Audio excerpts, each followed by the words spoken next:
श्रीमद् भगवद गीता सनातन धर्म का सबसे महान ग्रंथ माना जाता है। श्रीमद् भगवद गीता के माध्यम से भगवान श्री कृष्ण ने अर्जुन को उस वक्त युद्ध के लिए तैयार किया था जिस वक्त अर्जुन को अपने सगे संबंधियों से मोह हो गया था। गीता में संपूर्ण जीवन का सार छिपा हुआ है और यह हिंदू धर्म का इकलौता ऐसा ग्रंथ है जिसका दुनिया की सबसे ज्यादा भाषाओं में अनुवाद हुआ है। श्रीमद् भगवद गीता महाभारत का अंश है और इसके भीष्म पर्व में अर्जुन और श्री कृष्ण के संवाद के रूप में दिखाया गया है और 5 श्लोकों में छिपा है गीता का सार। श्रीमद् भगवद गीता को वैज्ञानिकों से लेकर दुनिया के बड़े से बड़े ज्ञानी भी एक महान ग्रंथ बताते हैं। गीता के अध्याय 2 के श्लोक नंबर 22 और 23 में भगवान श्री कृष्ण आत्मा की अजरता और अमरता के बारे में ज्ञान देते हुए कहते हैं कि आत्मा अजर और अमर है। वासांसी जीर्णानि यथा विहाय नवानि गृह्णाति नरो प्राणी तथा शरीराणि विहाय जीर्णा न्यन्यानि संयाति नवानि देहि नैनं छिन्दन्ति शस्त्राणि नैनं दहति पावक न चैनं क्लेद्यन्त्यापो न शोषति मारुता। इन 2 श्लोकों में भगवान ये बताते हैं कि शरीर की मृत्यु हो सकती है लेकिन आत्मा अमर है। जैसे ही शरीर की मृत्यु होती है आत्मा एक शरीर को छोड़कर दूसरे शरीर को धारण कर लेती है। आत्मा अजर और अमर है। इसे न तो किसी शस्त्र से छेदा जा सकता है, न ही इसे आग में जलाया जा सकता है, न ही पानी इसे गीला कर सकता है और न ही हवा इसे सुखा सकती है।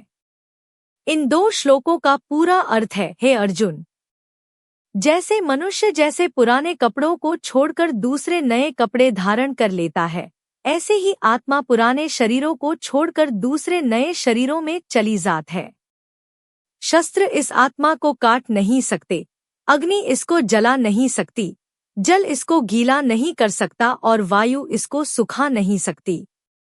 भगवान इन 2 श्लोकों के जरिए मृत्यु के भय से मुक्त होने का रास्ता बताते हैं। भगवान इन 2 श्लोकों के जरिए ये बताते हैं कि मृत्यु के बाद भी कई जीवन होते हैं। एक शरीर के नष्ट हो जाने मात्र से हमारी जिंदगी नष्ट नहीं होती, क्योंकि आत्मा ही हमारा मूल तत्व है जो एक शरीर से दूसरे शरीर में प्रवेश करती रहती है। ये क्रम तब तक चलता रहता है जब तक हमें मोक्ष की प्राप्ति नहीं हो जाती। भगवान श्री कृष्ण गीता के इस श्लोक में निष्काम कर्म के सिद्धांत को रखते हैं। ऐसा कर्म जिसमें कोई लोभ या मोह नहीं हो और वो कर्म ईश्वर को समर्पित हो। ये श्लोक कुछ इस प्रकार है। कर्मण्येवाधिकारस्ते मा फलेषु कदाचन मा कर्मफलहेतुर्भूर्मा ते संगोस्त्वकर्मणि।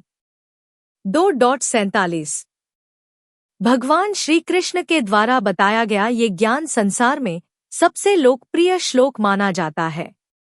इस श्लोक का अर्थ ये है, कर्म करो, फल की इच्छा मत करो। हमारा अधिकार सिर्फ हमारे कर्म में है, न कि इस कर्म के करने से मिलने वाले परिणाम पर। इसलिए हमें बिना किसी रिजल्ट की आशा में कर्म करना चाहिए।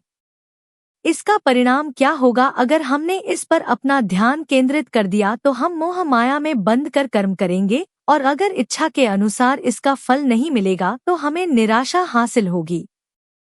हमें अपने सारे कर्मों को ईश्वर को समर्पित कर देना चाहिए।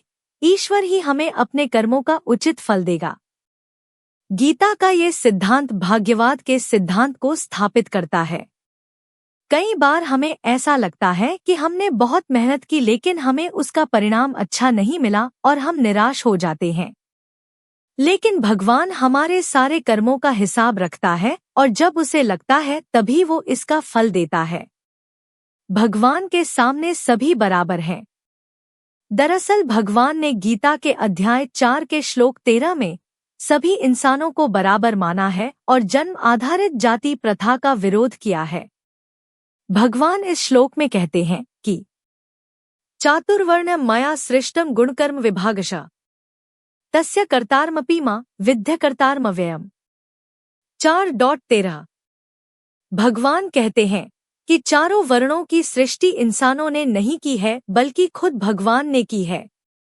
चारों वर्णों यानी ब्राह्मण, क्षत्रिय, वैश्य और शूद्रों की रचना भगवान ने जन्म के आधार पर नहीं की है, बल्कि ये व्यक्ति के गुणों और कर्मों के आधार पर की है। भगवान इस श्लोक के माध्यम से सभी इंसानों को बराबरी का दर्जा देते हैं। भगवान श्री कृष्ण गीता के आखिरी अध्याय 18 के श्लोक 66 में समर्पण की बात कहते हैं। भगवान कहते हैं कि भक्ति से ही मुक्ति मिलती है। सर्वधर्मान् परित्यज्य मामेकं शरणं व्रज, अहं त्वा सर्वपापेभ्यो मोक्षयिष्यामि मा शुचः। 18.66।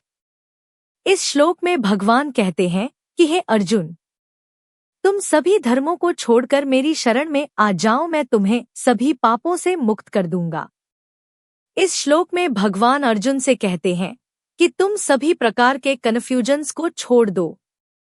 अगर तुम्हें ये शक है कि तुम किसी की पूजा करके मोक्ष को प्राप्त कर पाओगे या नहीं, या फिर तुम किसी कर्म को कर पाप से बंध तो नहीं जाओगे, या फिर किसी कर्म को करने से या किसी धर्म को मानने से तुम्हें भगवान मिलेंगे या नहीं, तो ऐसी स्थिति में तुम सिर्फ मेरी यानी भगवान की शरण में आ जाओ और अपनी सारी चिंताओं को छोड़कर मेरी भक्ति कर लो। मैं तुम्हें सभी पापों से मुक्त कर दूंगा।